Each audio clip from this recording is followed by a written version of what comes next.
Muy bien. Pueden ver, creo, ¿verdad? Sí, profe. Ok. Antes de iniciar,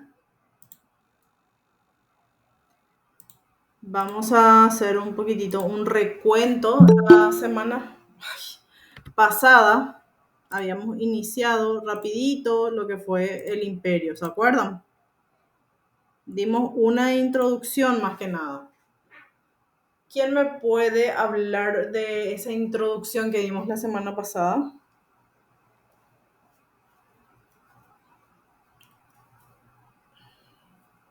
¿Qué habíamos dicho de la persona que estaba en esta imagen, de esta figura, a quién corresponde?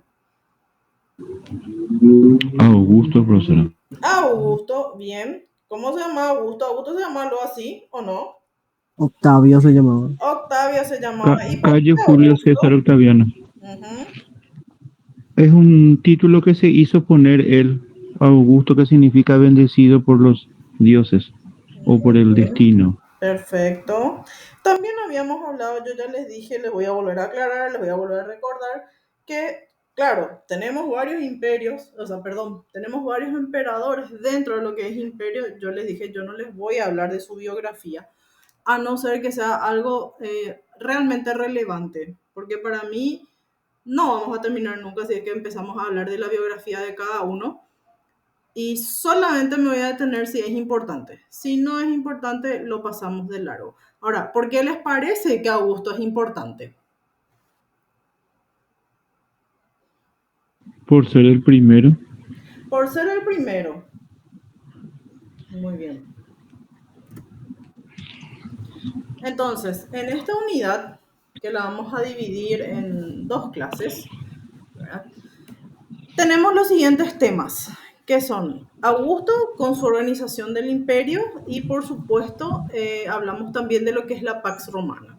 Después hablamos de las dinastías dentro de lo que es el imperio romano y hay 3 dinastías que son las más importantes: Julio Claudia, los Flavios y los Antoninos. También tenemos los Severos, pero bueno, no se menciona ahora. Hablamos también de la conquista del mundo antiguo y de la difusión de la ciudadanía romana y por supuesto para cerrar hablamos de la crisis del siglo III y Constantino con Teodosio. Aquí tenemos una imagen de la serie de sucesores del imperio, iniciando con Augusto justamente en el 27, ¿verdad? Después le tenemos de la dinastía Julio-Claudia a Tiberio, Calígula, Claudio, Nerón. ¿Hablamos de guerras civiles? Sí, porque hay constantemente guerras civiles dentro ya de este periodo de la historia. En los siglos I, II y III es lo que se considera el Alto Imperio. Y ya en el siglo IV y siglo V es el Bajo Imperio. Bueno, aquí tenemos a la dinastía Julio-Claudia, a la dinastía de los Flavios y a la dinastía de los Antoninos. Hablamos en el siglo IV ya con Diocleciano y una tetrarquía. ¿Qué significa la tetrarquía? Dos Césares y dos Augustos, 4 personas gobernando. 4 personas que están gobernando. Entonces tenemos a 2 Augustos, porque Augusto va primero, ¿verdad? Y después tenemos a los 2 Césares. Bien, continuando con eso, hablamos entonces en esta primera parte de Augusto y de sus serie de títulos que fue conquistando con el transcurso de su cursus honorum, ¿verdad? El título honorífico que tiene es el de Princeps o primer ciudadano o el primero que habla en el Senado. Eso ya lo vimos la vez pasada, solamente es a manera de retroalimentar un poco esta unidad. Después hablamos de la potestad que tiene él de manera consular, hablamos de todos los espacios que fue conquistando, como tribuno de la plebe, cuestor, censor, pontífice y también comandante victorioso o imperator, ¿verdad? Designaba entonces el poder de los procónsules administrando estas fuerzas terrestres y marítimas en las provincias y luego en Italia. Ya en el año 27 tiene el título máximo, el calificativo de ilustro sagrado o augusto. Fue el que logró poner fin a las guerras civiles que duraron 100 años y es una de las razones por la cual se habla de un periodo de Pax Romana. Tenemos entonces ahí algunas características de Octavio Augusto. Primero, que fue el primer emperador, por supuesto, desde el 27 a.C. hasta el 14 después de Cristo, concentra todos los poderes, muy parecido a lo que es una monarquía, que también concentraba todos los poderes, ¿verdad? Gobierna a través de edictos, tiene lo que se denomina la Pax Romana y tiene una prosperidad económica, además de expansión territorial máxima en este periodo, y posterior a su muerte fue divinizado. Se le rindió culto también. Entonces, ¿qué hace Augusto? Procuró organizar el Imperio Romano. ¿Cómo? Con asociación de ciudades autónomas. ¿Pero con qué fin? Primero, para limitar las responsabilidades y para poder impedir que las ciudades-estados empiecen o sigan teniendo las guerras entre sí, ¿verdad? Y además de protegerlas contra los ataques de los enemigos exteriores. ¿Tenemos obras en donde podemos leer sobre la vida de Augusto? Sí, tenemos dos obras. Una que es conocida como La vida de Augusto de Suetonio y la otra de la Eneida Virgilio. Tenemos también aquí la organización de lo que es el imperio. En realidad las conquistas, la máxima conquista o la máxima expansión territorial que ustedes van viendo. ¿Cuáles son los lugares que fue conquistando? Hispania, toda Hispania y Portugal básicamente, ¿verdad? Después le tenemos a Recia en Nórico, que hablamos de Suiza, Baviera, Austria, Eslovenia, y Liria y Panonia, que es más o menos por aquí, ¿verdad? Además de África. África que ya sabemos dónde está, aquí. Y Galacia, Turquía. ¿Dónde está Turquía? En este espacio. Entonces tenemos todo esto como máxima expansión territorial en la época de Augusto. Entonces también hablamos de una explosión demográfica que se detiene en el siglo III en Macedonia y en otros países grecohablantes hablamos del siglo II.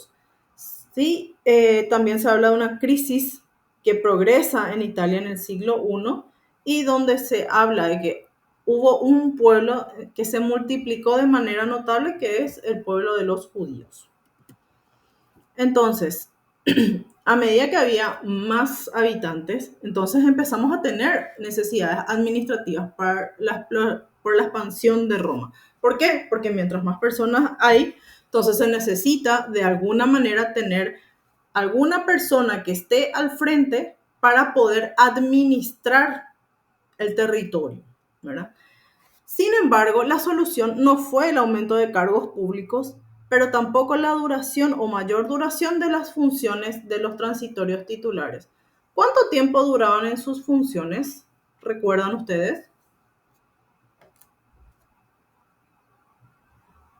6 meses. 6 meses, ¿verdad? Habíamos hablado de eso, ¿se acuerdan? Habíamos preguntado si 6 meses les parecía a ustedes suficiente para poder administrar algo. ¿Qué les parece? ¿Suficiente? Muy poco. Muy poco. Un año incluso es poco, ¿verdad? Entonces, esa no fue la solución para Roma, ¿verdad? Tampoco se crean grandes cargos, pero ¿qué es lo que crean? Ellos crean instituciones que apoyan al emperador. Y una de las instituciones es el concilium. ¿Qué era el concilium? El que ayudaba en las funciones como juez supremo. Entonces, hablamos de personas entendidas en derecho, que resuelven las cuestiones de derecho civil y criminal. Entonces, el Consejo de Estado fue formado por magistrados. Duraban 6 meses y 15 senadores elegidos a la suerte. Entonces, estos emperadores tenían un hombre de confianza. Augusto le tuvo a Agripa y a Mecenas. ¿A alguien le suena el nombre de Mecenas?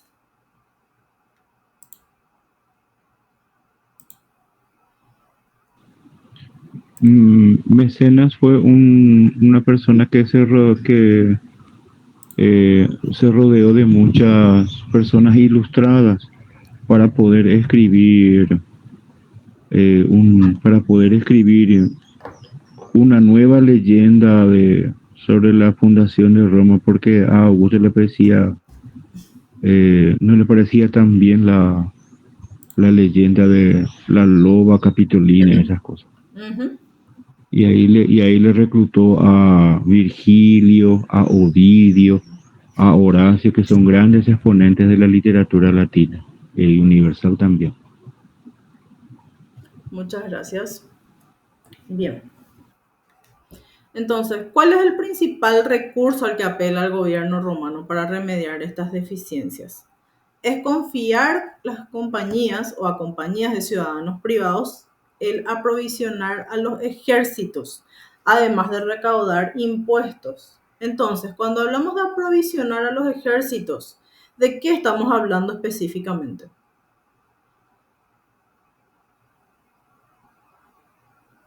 ¿Qué se le da al De sus recursos, ¿Como cuáles? comida, armas, Bien, muy bien. lo que sería para poder sobrellevar la batalla, diría. Exactamente. Muy bien, muchas gracias, Gastón. Y también, y también para evitar a última hora tener que contratar a mercenarios, Ujú. porque cuando terminaba una guerra, después los mercenarios querían que se le pague rápido y amenazaban con invadir Roma. Entonces, para evitar eso, se les alistaba ya los ejércitos con armas, con campos de entrenamiento, Con tiempo con para evitar comida, problemas, ¿verdad? para evitar problemas de última hora. Problema de última hora, exactamente. Entonces, hablamos de que murió en el 14, Augusto, obviamente, ¿verdad? ¿El legado de Augusto cuál fue?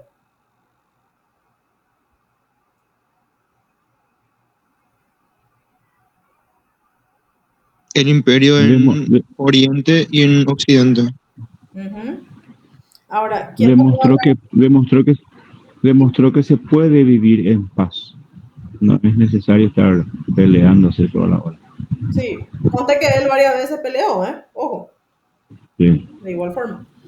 Bien, entonces, hablamos del imperio en realidad, dividido, no podemos decir imperios porque es uno solo, dividido en dos.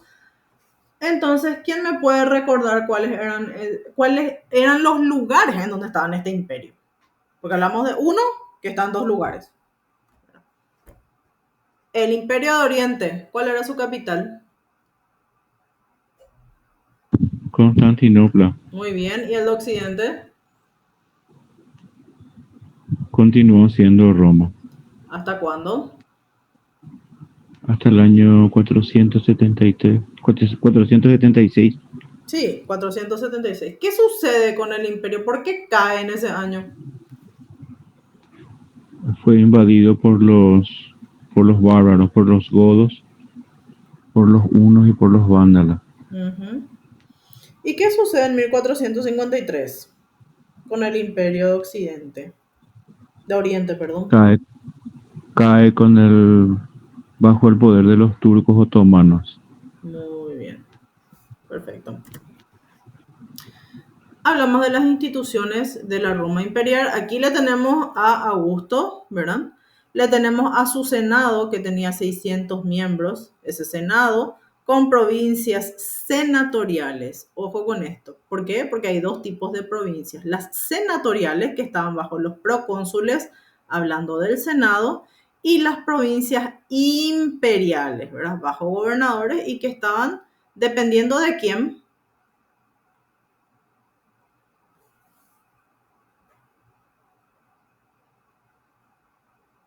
Del emperador. Del emperador directamente. Las senatoriales dependen del Senado, las imperiales dependen del emperador, ¿verdad? También tenemos un consejo consultivo, ¿verdad? Tenemos los comicios centuriados que daban paso, daban, digamos, el espacio para los magistrados. Este emperador tenía poderes consulares para con el ejército, con el fisco, que eran los impuestos, ¿verdad? y los funcionarios pretorianos. También estaba la potestad de los tribunos. Posteriormente hablamos de lo que es la Pax Romana. La Paz Romana, ¿qué fue? Un periodo de estabilidad que vivió el imperio. ¿Verdad? En ese periodo de estabilidad se alcanza lo que es el desarrollo económico y la expansión territorial. ¿Cuándo se desarrolla esta Pax Romana? Entre lo que se denomina la Cuarta Guerra Civil, que fue entre el 32 y el 30 antes de Cristo, y la crisis del siglo III, que estamos hablando del año 235 específicamente. Un ratito, por favor. Muy bien. Entonces, aquí a modo de explicar nada más, como estamos hablando entre esos dos momentos, ¿verdad? La Cuarta Guerra Civil. ¿Qué es la Cuarta Guerra Civil? Es el enfrentamiento que tiene Octavio con Marco Antonio, en donde Marco Antonio fue vencido, entonces él opta por el suicidio. Y hablamos de la crisis del siglo III, porque seguramente ustedes ya habrán escuchado en más de una ocasión hablar de la crisis del imperio del siglo III. Bueno, ¿qué significa eso? Es un periodo histórico de este imperio de casi 50 años. ¿Por qué? Porque está la muerte del emperador Alejandro Severo y, por supuesto, las guerras continuas hasta que asciende en el 284 Diocleciano. Bueno. Entonces, hablamos de la dinastía Julio-Claudia. ¿Con quién empieza la dinastía Julio-Claudia? Con Augusto. Con Augusto, por supuesto. ¿Y quién le sucede a Augusto?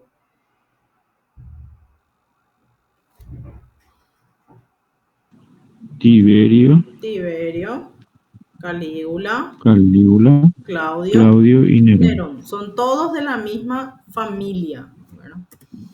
Entonces, hablemos claramente que esta dinastía Julio-Claudia obtenía, digamos, constantemente el apoyo del Senado. ¿Por qué? Porque esta dinastía la manejaba el Senado, ¿verdad? Entonces, ¿qué hacía este Senado? Tenía una labor, dice, casi burocrática, en la que los privilegiados tenían el poder de decisión. Tiberio sí fue respetuoso siempre con los senadores. Sin embargo, Calígula y Claudio, que son los que vienen después, fueron más partidarios de privilegiar a los equites. ¿Quiénes fueron los equites? Los caballeros. Sí, los caballeros. Entonces, también, aparte de a los caballeros, también se le daba cierto privilegio, ¿verdad?, a los provinciales, que estaban gobernados por un pretor, procónsul o cónsul, dependiendo de la importancia estratégica o de la conflictividad. Entonces, toda esta estructura que fue ya creada por Augusto se mantiene durante la dinastía Julio-Claudia y aumenta al ritmo de las campañas militares y de la necesidad de contar con legiones. ¿Por qué se necesitaba de contar con legiones? Por la inestabilidad que había de algunas regiones. ¿Verdad? ¿Qué era una legión?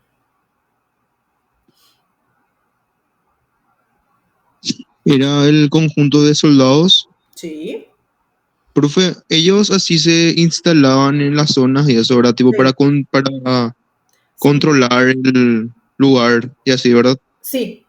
Sobre todo si hay inestabilidad, ¿verdad? Y como tenían, acordate, ellos tenían, y de hecho empiezan las peleas más adelante, en unas diapositivas más adelante vamos a ver que empiezan las peleas, o siguen las peleas, porque en realidad la pelea nunca termina en Roma, ¿verdad? O es guerra contra los enemigos, o es guerra entre provincias, o es guerra para poder expandir su territorio. Siempre es guerra. ¿Se acuerdan que les dije? Hasta el cansancio vamos a ver las peleas, ¿verdad?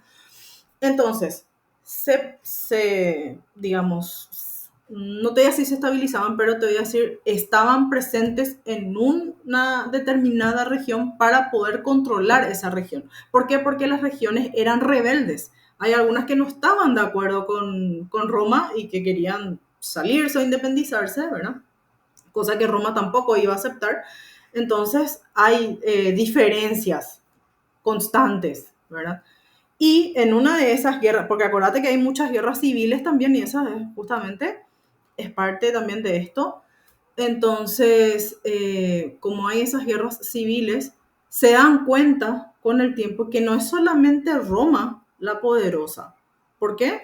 Porque también las ciudades, estado que están alrededor pueden levantarse en contra de Roma y se van dando cuenta de eso. Por eso es que posteriormente podemos hablar de una ciudadanía romana, ¿verdad? Por ese descontento que hay. Entonces, hablamos de una estructura económica del imperio que se ve favorecida con producción y con comercio, por supuesto, gracias a la extensión de ¿qué? De la urbanización y la mejora de red viaria, además de la paz. Acuérdense que ellos fueron haciendo sus famosas calzadas. Bueno, y vamos a ver justamente cómo hacían los caminos. ¿Por qué? Porque conocen ustedes el dicho, todos los caminos conducen A Roma. a Roma. Bueno,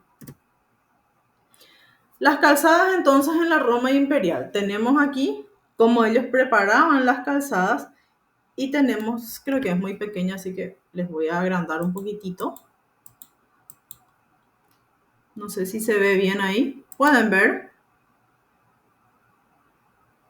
¿O no se entiende bien? Sí, profe. Sí, pero sí, ¿Se entiende? se entiende bien. Bueno, esta es toda la calzada de lo que fue la antigua Roma. O lo que ven ustedes en rojo.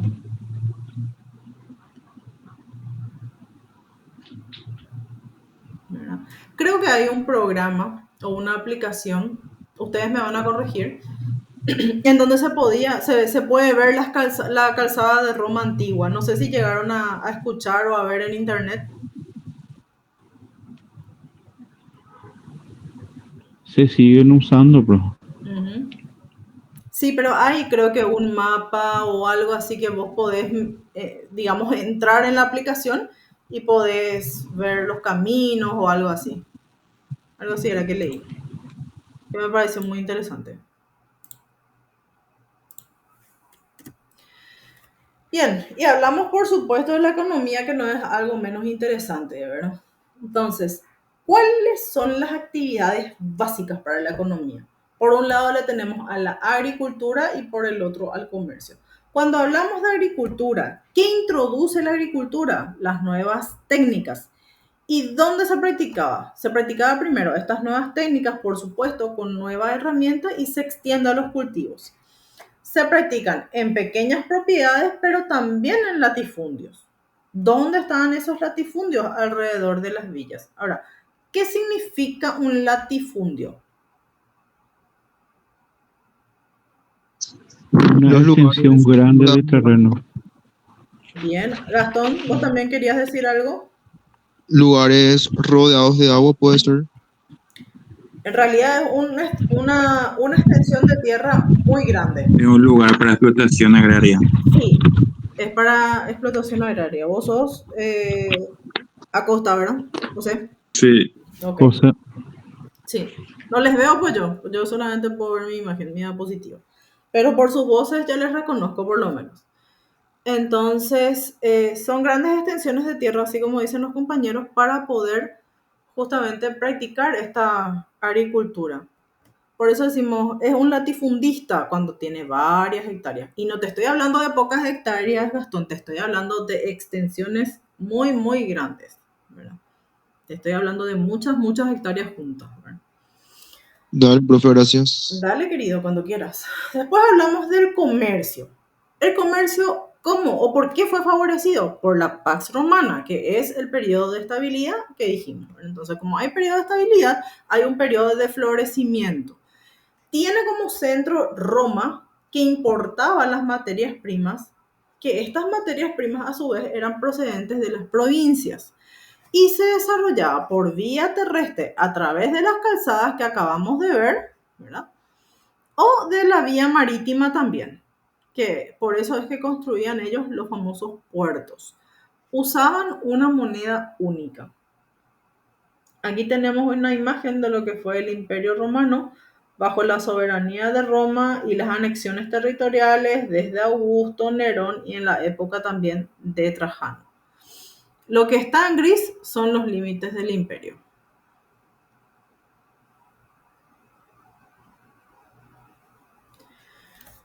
Luego de este apogeo del imperio que tuvimos con Augusto, le tenemos a otra familia, que es la familia de los Flavios.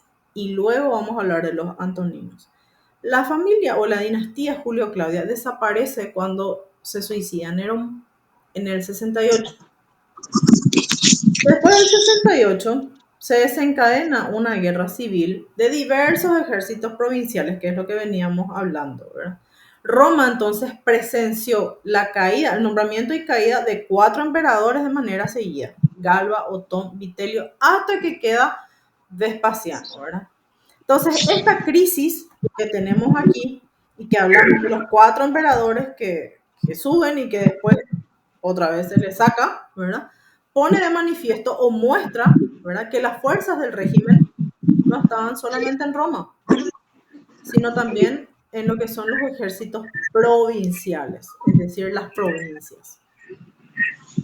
Entonces, esta dinastía Flavia la tenemos con 3 emperadores. Inicia con Vespasiano, luego está Tito y cierra con Domiciano. Esta familia de los Flavios, entonces, al llegar al poder, no es que tenía un prestigio, tampoco tenía patrimonio, ni clientelas. ¿Qué es lo que hacen? Hacen una refundación del Principado y una renovación del Senado con incorporación de nuevas familias de orden ecuestre. Y aquí vemos las clases sociales del mundo romano. Entonces, tenemos primeramente al emperador con su familia imperial. Le tenemos ya a los senadores y patricios. Le tenemos a los equites. Le tenemos a los ciudadanos romanos libres, a los ciudadanos latinos y a los ciudadanos que tienen estatus de peregrino. Y más abajo están los esclavos. Entonces, para los Flavios, el trono no es ocupado por derecho de nacimiento, sino aparece como culminación de la carrera de oficios militares, es decir, cursos otra vez. Y administrativos, ¿cierto? ¿A quién? Más capaz. Roberto.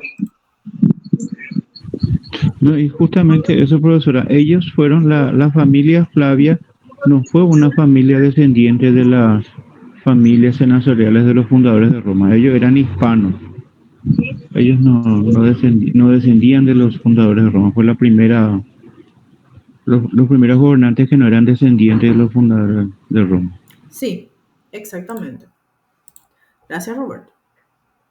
Entonces, hablamos de que estaba abierto, digamos, estos oficios militares y administrativos al más capaz, ¿verdad? ¿Por qué? Porque con esta dinastía Julio-Claudia, más o menos teníamos otra vez el por descendencia, ¿verdad? Entonces, fundamenta sobre la lex del Imperio Vespasiano y a través de esta eficacia administrativa. ¿Qué es una eficacia administrativa?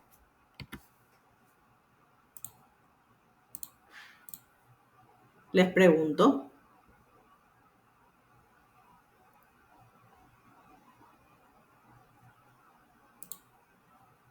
Y los voy a mirar hasta que me respondan qué es una eficacia, porque miren que hasta ahora usamos la palabra eficacia y la usamos en distintos ámbitos. Usamos en educación eficacia, usamos en la parte militar eficacia, usamos en las empresas eficacia. Un mandato sustentable, puede ser. Sí, puede ser. ¿Qué más? Escucho opiniones.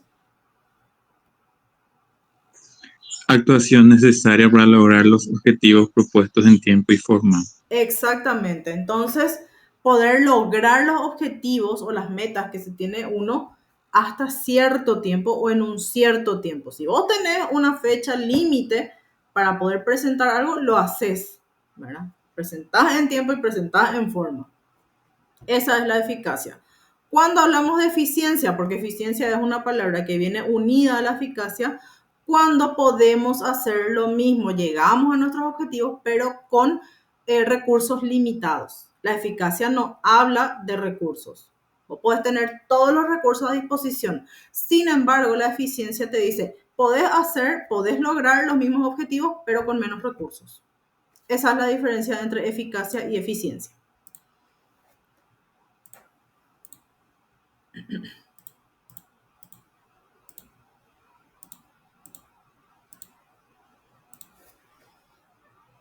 Bien. Entonces, tenemos la ley del poder de Vespasiano, que está escrita en una tabla de bronce y confiere las facultades, dice, constitucionales y los privilegios a Vespasiano, que toma todos los poderes imperiales. Y después hablamos de la dinastía de los Antoninos, que gobierna casi un siglo, desde el 96 al 193. Llega al poder Nerva y se rompe la dinastía hereditaria que habían impuesto los Flavios. Se sustituye entonces por un nuevo principio de sucesión dinástica que se apoya en la adopción del mejor. El nuevo sistema se basa en el principio de adopción del mejor, de acuerdo a las teorías filosóficas vigentes en ese entonces, que eran las estoicas. Entonces, ¿qué decía esta teoría filosófica estoica?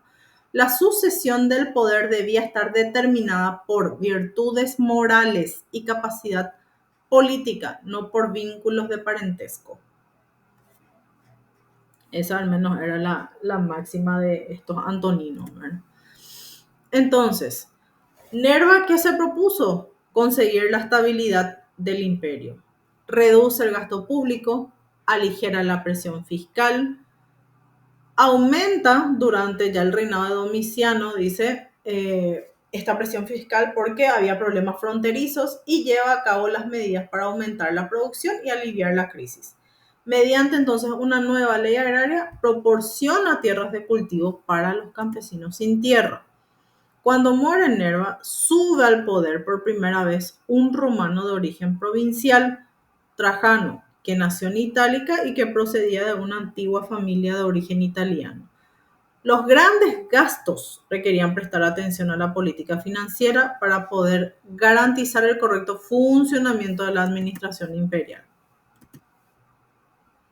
Entonces, lo que hace Trajano es logra mejorar la administración de las finanzas sin recurrir a una mayor presión. Y gracias a la política que tenían ellos de conquista, política exterior, continúa con una política estatal de bienestar y obras públicas. Controla el gobierno de las ciudades enviando curatores o encargados de poner orden a las finanzas de ciertos municipios. Entonces, se reunifica y rehabilita el Imperio Romano, que fue una obra de una serie de emperadores soldados oriundos de Iliria. Aureliano fue uno de ellos. Hablamos posteriormente a un asalto general bárbaro de las fronteras y se apaciguó por los éxitos militares de los emperadores ilirios y se genera la conjunción de elementos que marcan el auge de la economía, la seguridad de las fronteras, la paz interior, la difusión y riqueza de territorios, el sistema que tenían ellos todavía de esclavos, ¿verdad? Y una red comercial bastante sólida. Ahora hablamos ya de lo que es la conquista del mundo y con esto cerramos por hoy y la difusión de la ciudadanía romana. Los romanos entonces se identifican a través de virtudes con la excelencia de la moral y con el éxito y el triunfo que significa difundir la civilización en tierras salvajes y hostiles. ¿Qué significaba la moral?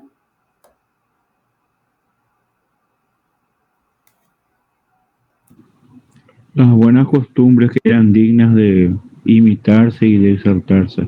Muy bien. Entonces, la ciudad se concibe como comunidad de derecho, donde hay orden, hay paz y las leyes deben imperar por sobre el caos, las violaciones y guerras. Y se introduce una mentalidad ciudadana y humana en donde se establece una frontera que permite acoger a los bárbaros a su sistema. ¿Y quiénes eran los bárbaros en este entonces? los que vivían fuera de Roma y eran considerados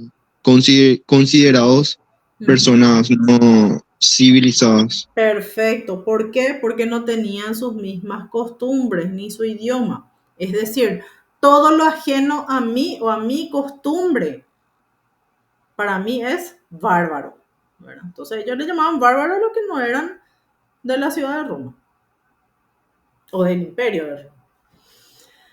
En la medida que estos se romanicen y se conviertan en ciudadanos de su república, en este caso ya imperio, ¿verdad? Bueno, hasta ahí llegamos por hoy. En la siguiente clase ya vamos a dar la crisis del siglo III.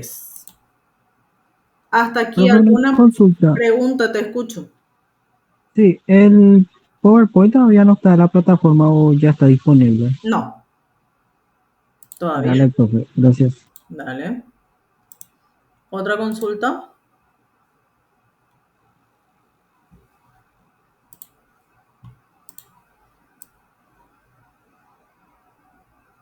Eso es todo, profe.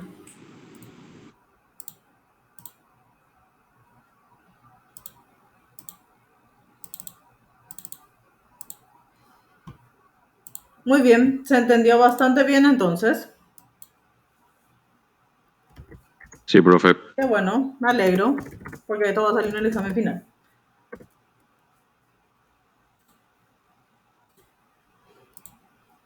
Ok, bueno.